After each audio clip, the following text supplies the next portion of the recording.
Morning to one and all present here. So, என்னோட name Indumathi Rajasekar. First ஒரு 1 minute ஒரு 30 seconds என்னை பற்றி நான் சொல்லிக்கிறேன், ப்ரீஃப் பண்ணிக்கிறேன். So I am a certified Vedic mathematician for the past 14 years.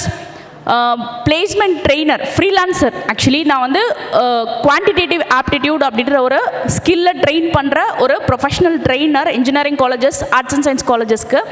And career counselling அப்படின்ற ஒரு ஏரியாவை கிட்டத்தட்ட ஒரு 12 years நாங்கள் பார்த்துட்ருக்கேன்.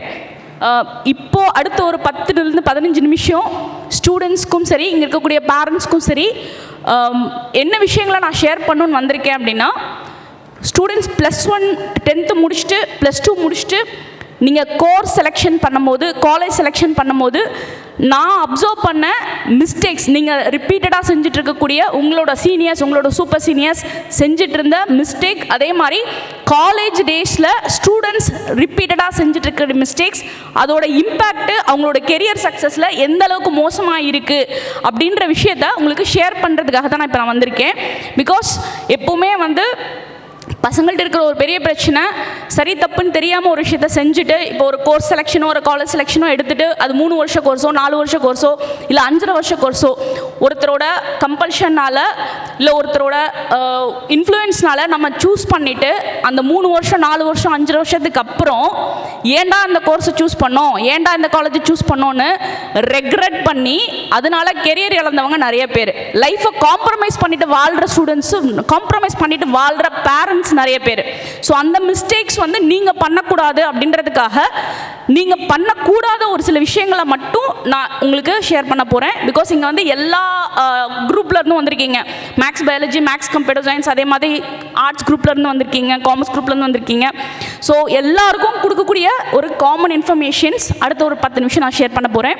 ஸோ ஒவ்வொரு ஃபீல்டாக நான் சூஸ் பண்ணிவிட்டு அந்த ஃபீல்டு சூஸ் பண்ணணும்னு நினைக்கக்கூடிய ஸ்டூடெண்ட்ஸ் பண்ணுற மிஸ்டேக்ஸ் நம்ம ஃபஸ்ட்டு பார்ப்போம். இப்போது மருத்துவம் படிக்கணும் அப்படின்னு நினச்சிட்டு இருக்காங்கன்னு வச்சுக்கோங்களேன். இப்போ எக்ஸாம்பிளுக்கு எம்பிபிஎஸ் படிக்கணும், பிடிஎஸ் படிக்கணும், இல்லை நீட் சார்ந்த பாடப்பிரிவுகளை சூஸ் பண்ணணும் அப்படின்னு நினச்சிட்டு இருக்கக்கூடிய மாணவர்களுக்கு இப்போ இந்தியா முழுக்க பார்த்திங்கன்னா மொத்தமாக 1,20,000 எம்பிபிஎஸ் இடங்கள் இருக்குது.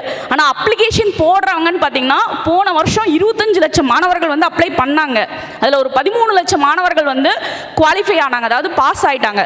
13 லட்சம் மாணவர்களோட எண்ணமும் எம்பிபிஎஸ் மாதிரி ஒரு கோர்ஸ் வந்து சேர்ந்துட மாட்டோமான்ற ஒரு எண்ணத்தில் இருக்கும். ஆனால் சீட்டுன்னு பார்த்தீங்கன்னா தமிழ்நாட்டில் இந்தியா முழுக்க பார்த்தீங்கன்னா 1,20,000 சீட்ஸ் தான் இருக்குது. தமிழ்நாடுன்னு பார்த்தீங்கன்னா வெறும் 11,500 சீட்டுக்குள்ளே தான் இருக்குது, சரிங்களா? ஆனால் தமிழ்நாட்டில் மட்டும் பார்த்தீங்கன்னா 89,000 பிள்ளைங்க அதுக்கு ஆசைப்பட்டுட்டு இருக்காங்க.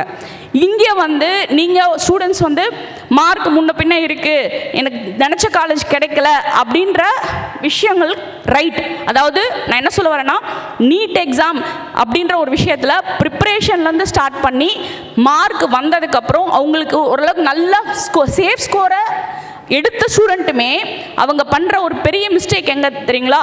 மார்க்கை பேஸ் பண்ணி காலேஜை தேடுறது, சரிங்களா? அடுத்தது காம்ப்ரமைஸ் பண்ணிக்கிறது. ஸோ நம்மளால் இப்போ இந்த ஃபஸ்ட் அட்டெம்ப்டில் ஒரு 300 எடுக்கிறோம், 350 எடுக்கிறோம், ஸோ அடுத்த அட்டெம்ப்ட் நம்ம போகலாமா வேண்டாமா அப்படின்ற ஒரு டிட்டர்மினேஷன் இல்லாமல் எடுக்கிறது. ஸோ ஒரு நீட் மாதிரி எக்ஸாமை பேஸ் பண்ண கோர்சஸ்க்கு ரைட்டு. ஆனால் இன்ஜினியரிங் அப்படின்னு நம்ம எடுக்கும்போது சார் சொன்னாங்க, தமிழ்நாட்டில் பொறுத்த வரைக்கும் sufficient number of engineering colleges இருக்குது, sufficient number of engineering seats இருக்குது. வருஷம் முழுக்க கிட்டத்தட்ட வருஷம் 2 லட்சம் மாணவர்கள், தமிழ்நாடை சேர்ந்த 2 லட்சம் மாணவர்கள் வந்து TNEA தமிழ்நாடு இன்ஜினியரிங் அட்மிஷன்ஸ்க்கு அப்ளை பண்ணுறாங்க, ஓகேங்களா? அதில் கிட்டத்தட்ட 40,000 சீட்ஸ், சரிங்களா? அதாவது TNEA அஃபிலியேட்டட் இன்ஸ்டிடியூஷனில் இருக்கக்கூடிய ஒரு 40,000 சீட்ஸ் வந்து கம்ப்யூட்டர் சயின்ஸ் துறை சார்ந்த பாடப்பிரிவுகளாக இருக்குது. இந்த 40,000 சீட்டுக்கு தான் கிட்டத்தட்ட 90% ஆஃப் த ஸ்டூடெண்ட்ஸ் வந்து போட்டி போடுறாங்க. ஆனால் அண்ணா யூனிவர்சிட்டின்னு பார்த்தீங்க அப்படின்னா கிட்டத்தட்ட if I am not wrong 100க்கும் மேற்பட்ட இன்ஜினியரிங் துறைகள் இருக்குது, இல்லைங்களா சார்?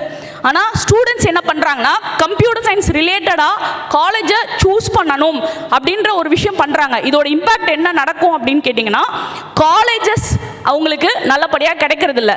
நல்ல மார்க் வாங்கின பிள்ளைங்க, நான் நிறைய எவிடன்ஸ் சொல்கிறேன், வருஷம் பார்த்துட்ருக்கேன். இன்னொரு ஒரு போன வருஷம் ஒரு சின்ன ஒரு எக்ஸாம்பிள் நான் சொல்லிடுறேன்.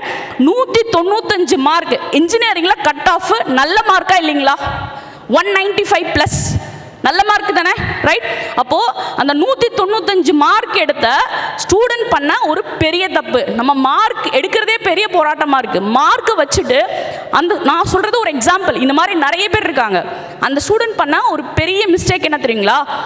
இன்ஜினியரிங் கவுன்சிலிங் அப்படின்ற ஒரு விஷயத்தில் ரவுண்ட்ஸ் இருக்கும். ஃபர்ஸ்ட் ரவுண்டில் ஒரு குறிப்பிட்ட கட் ஆஃப்க்கு மேலே எடுத்த மாணவர்கள் அவங்களுக்கான சாய்ஸஸ் ஒர்க் அவுட் பண்ணுவாங்க இல்லைங்களா? அவங்களுக்கான விருப்ப கல்லூரிகளை வந்து தேர்வு செய்வாங்க. அங்கே அந்த பொண்ணு பண்ண பெரிய மிஸ்டேக்கு, டாப் 10 காலேஜில் கம்ப்யூட்டர் சயின்ஸ் குரூப் 10 சாய்ஸஸ், சரிங்களா? வெறும் 10 choices, 195 cut off BC community student எடுத்து வந்தனால அந்த பொண்ணுக்கான விருப்பப்பட்டியல் அந்த 10 காலேஜில் சீட்டு கிடைக்கல. அதோட இம்பேக்ட் என்ன ஆச்சு தெரியுங்களா?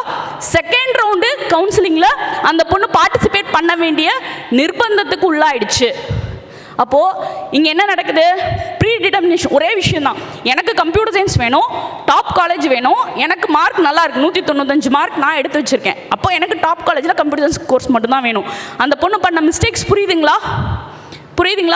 ஸோ ஒவ்வொரு விஷயமும், அதாவது நான் 195 மட்டும் பேசலை, 140, 160 இதெல்லாம் நம்மளை பொறுத்த வரைக்கும் ஒரு ஆவரேஜ் கட் ஆஃபாக இருந்தாலும் தமிழ்நாட்டில் இருக்கக்கூடிய டாப் காலேஜஸ் நம்ம சொல்லக்கூடிய அண்ணா யூனிவர்சிட்டி சிஜி கேம்பஸ் ஆகட்டும், எம்ஐடி கேம்பஸ் ஆகட்டும், ஏசிடி கேம்பஸ் ஆகட்டும், இனி அடுத்து இருக்கக்கூடிய சிக்கரி, சிப்பெட் மாதிரி இன்ஸ்டியூஷன் ஆகட்டும், நம்ம சேலத்தில் ஒரு பிரபலமான அண்ணா யூனிவர்சிட்டி காலேஜ் இருக்குது, சரிங்களா?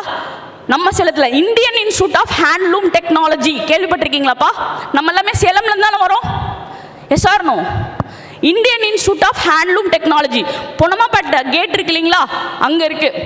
ஸோ அந்த காலேஜ் பற்றின அவேர்னஸ் இல்லாமல் இந்த மாதிரி பிரபல இன்ஸ்டியூஷன்ஸில் படித்து முடித்தா ஜாப் கேரண்டியாக இருக்கக்கூடிய இன்ஸ்டியூஷன் ஆஃபர் பண்ணக்கூடிய ப்ரீஷியஸான கோர்சஸ் எல்லாத்தையும் விட்டுட்டு, ஓகேங்களா, நம்மளோட மைண்ட் செட் என்ன? எல்லாரும் கம்ப்யூட்டர் சயின்ஸ் துறை சார்ந்து படித்தா வேலை கிடைக்கும் அப்படின்னு எல்லாரும் சொல்கிற பொருளையை நம்பி மற்ற டிபார்ட்மெண்ட்டே இல்லாமல் கம்ப்யூட்டர் சயின்ஸ்னால் கம்ப்யூட்டர் சயின்ஸ் ரிலேட்டடாக போகிறது, மார்க்கை கன்சிடர் பண்ணுறதில்ல. ஸ்டூடெண்ட்ஸ் பண்ண வேண்டிய ரொம்ப ரொம்ப என்ன சொல்கிறது, கவனம் கொடுக்க வேண்டிய விஷயம் என்னென்னா, கோர்ஸ் செலெக்ஷனுக்கு எவ்வளோ முக்கியத்துவம் நீங்கள் தரீங்களோ அதுக்கு ஈக்குவலாக அதை விட பெட்டராக காலேஜ் செலெக்ஷனுக்கு இம்பார்ட்டன்ஸ் கொடுங்க. வருஷம் இன்ஜினியரிங் காலேஜஸில், டாப் இன்ஜினியரிங் காலேஜஸில் ஒரு குறிப்பிட்ட துறையில் ஒரு குறிப்பிட்ட கோர்சஸில் சீட்டு வேக்கண்ட்டாகவே விழுந்துட்டு இருக்கு. நம்ம 140 கட் ஆஃப் எடுத்திருக்கோம், 150 கட் ஆஃப் எடுத்திருக்கோம்னா அந்த மார்க்குக்கு எந்த காலேஜில் கம்ப்யூட்டர் சயின்ஸ் கிடைக்கும், அந்த மார்க்குக்கு எந்த காலேஜில் சைபர் செக்யூரிட்டி கிடைக்கும் தேடுறமே ஒழிய நமக்கு மேலே இருக்கக்கூடிய காலேஜஸில் என்னென்ன கோர்சஸில் சீட் வேக்கன்ட்டி இருக்குது பார்க்குறதில்ல. ஸோ கிடைக்கக்கூடிய வாய்ப்புகளை நம்ம வருஷம் நழுவ விட்டுக்கிட்டே இருக்கோம். ஓகேங்களா? சரி, பொதுவாக ஃபஸ்ட் குரூப் எடுக்கிறாங்க, maths biology, maths computer science எடுக்கிறாங்கன்னா அவங்களுக்கு இருக்கக்கூடிய ரெண்டே ஆப்ஷன், மெடிக்கல் ஒன்று, இந்த பக்கம் வந்து இன்ஜினியரிங். பணம் இருந்தால் மெடிக்கல் எம்பிபிஎஸ் பிஎஸ் பக்கம் போகிறாங்க, இல்லைனா அலைடு ரிலேட்டடாக போகிறாங்க, இல்லைனா ஆர்ட்ஸ் சயின்ஸுக்கு. அதே தான் இங்கே கம்ப்யூட்டர் சயின்ஸுக்கும். இதை தாண்டி துறைகள் இல்லையா அப்படின்னு கேட்டிங்கன்னா, இந்தியா முழுக்க கிட்டத்தட்ட 500க்கு மேலே வந்து கோர்சஸ் இருக்குது. ஸ்டூடெண்ட்ஸ்க்கு அதுக்கான புரிதல் இல்லை. சாரி டு சே, கிட்டத்தட்ட 82 வகையான என்ட்ரன்ஸ் எக்ஸாம்ஸ் +2 மாணவர்கள் முடிச்சதுக்கப்புறம் அவங்க காலேஜ் செலெக்ஷனுக்கும் கோர்ஸ் செலெக்ஷனுக்கும் இருக்குது. இதை இப்போ நீங்கள் கேள்விப்படும் போது நீங்கள் +2 முடிச்சிட்டிங்க, ஓகேங்களா? கிட்டத்தட்ட 35% என்ட்ரன்ஸ் எக்ஸாமுக்கு அப்ளிகேஷன் டெட்லைனும் முடிஞ்சிருச்சு, அப்ளிகேஷன் டெட்லைன் முடிஞ்சு எக்ஸாம்ஸும் முடிஞ்சிருச்சு. ஆனால் இதுக்கப்புறம் +2 எக்ஸாம் ரிசல்ட் வந்து நம்ம May 9 எதிர்பார்த்துட்ருக்கோம். அதுக்கு முன்னாடி என்ட்ரன்ஸ் எக்ஸாம்ஸ் என்னென்ன இருக்குது? ஃபஸ்ட்டு பசங்களோட மைண்ட் செட் என்ன? என்ட்ரன்ஸ் எக்ஸாம்னா ஒரு பயம், சரிங்களா? அதுக்கு யாரா உட்காந்து ப்ரிப்பேர் பண்ணுறது? 10th போர்டு எக்ஸாம் படித்து டார்ச்சர் பண்ணாங்க, 11th +2 போர்ஷன் எடுத்து டார்ச்சர் பண்ணாங்க, +2 போர்டு எக்ஸாம் ப்ரிப்பரேஷனில் டார்ச்சர் பண்ணாங்க. எக்ஸாம் முடிச்சதுக்கப்புறம் இப்போலேருந்து காலேஜ் ஜாயின் பண்ணுற அந்த 3 மாத பீரியட் நம்ம என்ன நினச்சிக்கிறோம்னா ஃபார் என்ஜாய்மெண்ட் அப்படின்னு நினச்சிக்கிறோம். ஓகேங்களா? It is time for exploring about your future, about your career அப்படின்றத மறந்துடுறோம். ஸோ இங்கே வந்திருக்கக்கூடிய ஸ்டூடெண்ட் அந்த மாதிரி இல்லை. உங்கள் கம்ஃபர்ட் ஜோனை விட்டுட்டு இங்கே வந்ததுக்கே ஃபஸ்ட்டு உங்களுக்கு ஒரு பெரிய ஹேட்ஸ் ஆஃப் நான் சொல்லி ஆகணும். ஸோ அப்கமிங் ஸ்டூடெண்ட்ஸ் வந்து அப்கமிங் என்ட்ரன்ஸ் எக்ஸாம் பற்றி ஒரு சில வார்த்தைகள் மட்டும் நான் சொல்ல விரும்புகிறேன். இன்ஜினியரிங் தாண்டி, மெடிக்கல் தாண்டி, மரைன் இன்ஜினியரிங் ரிலேட்டடாக கோர்சஸ் இருக்குது சரிங்களா. கப்பல் இருக்கு இல்லைங்களா, மர்ச்சன்ட் நேவி கோர்சஸ்ன்னு சொல்லுவாங்க சரிங்களா. அதுக்கு மெரைன் இன்ஜினியரிங், அதே மாதிரி nautical science, marine engineering, nautical science, இது மாதிரி கப்பல் சார்ந்த படிப்புகள் இருக்குது. இதெல்லாம் வந்து நம்ம படிக்கணும்னா IMU set, Indian maritime university common entrance test அப்படின்னு ஒரு என்ட்ரன்ஸ் எக்ஸாம் இருக்குது. அந்த என்ட்ரன்ஸ் எக்ஸாமுக்கு அப்ளை பண்ணுறதுக்கு ஜென்ரல் கேட்டகரி அதே மாதிரி OBC கேட்டகரியாக இருந்தால் 1000 ரூபாய் அப்ளிகேஷன் காஸ்ட்டு, அதே மாதிரி EWS SC ST இந்த கேட்டகரியாக வந்துச்சுன்னா 700 ரூபாய் அப்ளிகேஷன் காஸ்ட்டு. இப்போ அப்ளிகேஷன் ஓப்பனில் இருக்குது சரிங்களா. IMU செட் இது நம்ம எழுதுறது மூலமாக இந்தியா முழுக்க இருக்கக்கூடிய IMU செட் காலேஜஸ், அதாவது IMU இந்தியன் மேரிடைம் யூனிவர்சிட்டின்னு 6 யூனிவர்சிட்டி இருக்குது.